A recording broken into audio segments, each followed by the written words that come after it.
भगवान शिव को सनातन संस्कृति देवों के देव महादेव कहा जाता है। इसके अलावा हिंदू धर्म को मानने वाले उन्हें भगवान शंकर भी कहते हैं। उनके महेश, रुद्र, गंगाधर, भोलेनाथ, गिरीश जैसे कई नाम हैं। तंत्र साधना करने वाले भगवान शंकर को भैरव भी कहते हैं।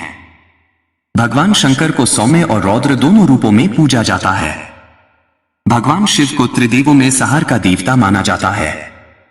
वैसे तो भगवान शिव को हमेशा कल्याणकारी माना जाता है, लेकिन वे लय और प्रलय दोनों को अपने अधीन रखते हैं। भगवान शिव सुर और असुर दोनों को समान दृष्टि से देखते हैं। इसलिए कथा कहानियों में कई राक्षसों के उनकी कठिन तपस्या करने की जानकारियां मिलती है। भगवान शिव के कई अनन्य भक्तों में एक लंकाधिपति रावण भी हुए। कई राक्षसों ने उन्हें अपने तप से प्रसन्न कर मनचाहा वरदान पाया। सवाल ये उठता है कि भगवान शिव के भक्तों की कई कहानियां सुनी सुनाई जाती हैं, लेकिन उनके पहले शिष्य की जानकारी बहुत कम उपलब्ध होती है। जानते हैं कि भगवान शंकर के पहले भक्त कौन थे?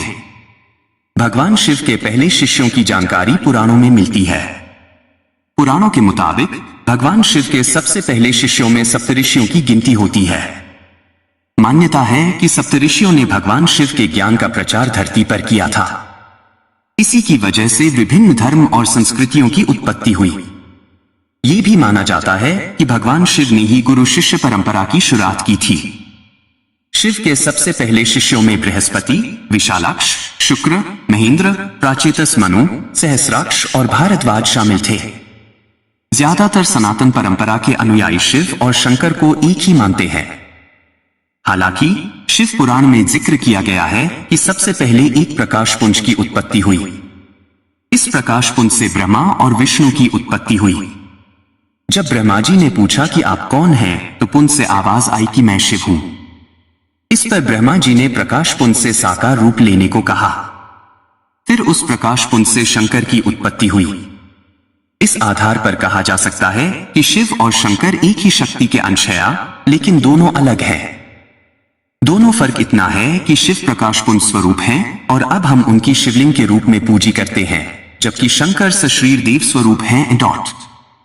कुछ पुराणों में भगवान शंकर को शिव इसलिए कहते हैं क्योंकि वे निराकार शिव के समान है। निराकार शिव को ही शिवलिंग के रूप में पूजा जाता है। ज्यादातर जगहों पर भगवान शंकर को योगी के रूप में दिखाया जाता है। कई जगह देखा जाता है कि भगवान शंकर खुद आंखें बंद किए ध्यान मुद्रा में बैठे हैं। कभी सोचा है कि आखिर देवाधिदेव महादेव किसका ध्यान कर रहे हैं? तो इसको लेकर अलग अलग कथाएं हैं। रामचरितमानस में भगवान शिव और श्री राम को एक दूसरे का उपासक बताया गया है। शिव पुराण में खुद भगवान शिव माता पार्वती को बताते हैं कि वह श्री राम का ध्यान करते हैं।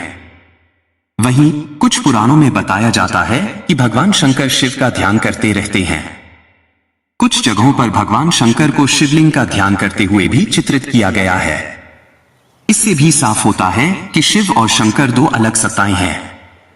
मान्यता है कि भगवान शिव स्वयंभू हैं, यानी खुद ही प्रकट हुए हैं, लेकिन पुराणों में उनकी उत्पत्ति का विवरण मिलता है। विष्णु पुराण के अनुसार जहां भगवान विष्णु ब्रह्मा जी की नाभि से उत्पन्न हुए थे, वहीं भगवान शिव विष्णु जी के माथे के तेज से उत्पन्न हुए।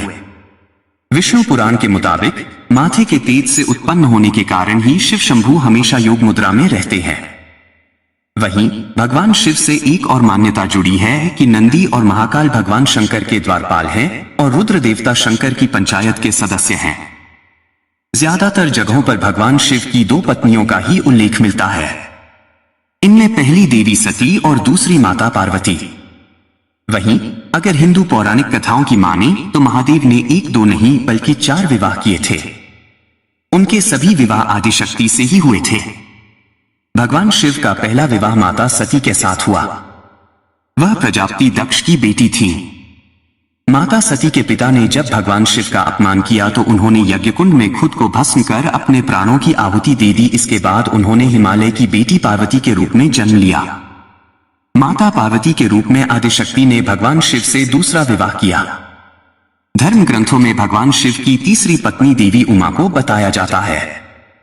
वहीं उनकी चौथी पत्नी मां महाकाली को बताया गया है।